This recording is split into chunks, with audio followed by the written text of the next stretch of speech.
कृपया परयाविष्टो विषीदन्निदमब्रवीत्।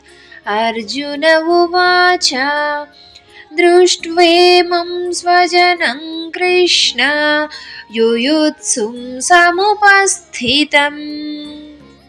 పరయా కృపయ మహత్తరమైన కరుణతో ఆవిష్ట కూడుకున్నవాడైన అర్జునుడు శ్రీకృష్ణునితో ఈ విధంగా పలికెను. యుద్ధంలో సమావేశమై ఉన్న నా బంధువులందరినీ చూసి నా హృదయం మిక్కిలి విషాదంతో నిండిపోయింది. యుద్ధానికి సమరశంఖం పూరించిన అర్జునుడు ఇప్పుడు పూర్తిగా పరివర్తన చెందాడు. ఏదైనా దుఃఖకరమైన సంఘటన చూసినప్పుడు లేదా విన్నప్పుడు దుఃఖం కలుగుతుంది.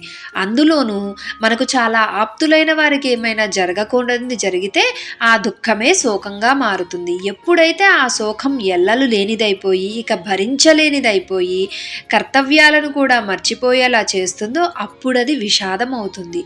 ఈ అధ్యాయం పేరు అర్జున విషాదయోగం.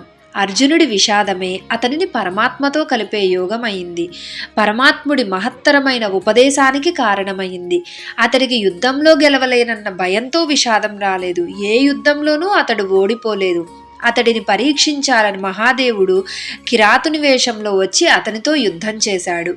అప్పుడు కూడా అతడు ఓడిపోలేదు. కానీ ఇప్పుడు బంధువులతో యుద్ధం చేయాలన్న మోహంతో అతడిని విషాదం కమ్మేసింది. సంజయుడు ధృతరాష్ట్రుడితో అర్జునుడు అత్యంత విషాదంలో మునిగిపోయాడని చెప్పారు. అర్జునుడు తన మనస్థితిని శ్రీకృష్ణుడితో వర్ణించి చెప్తున్నాడు. ఇంకా అతడి అవస్థ ఎలా ఉందో చూద్దాం.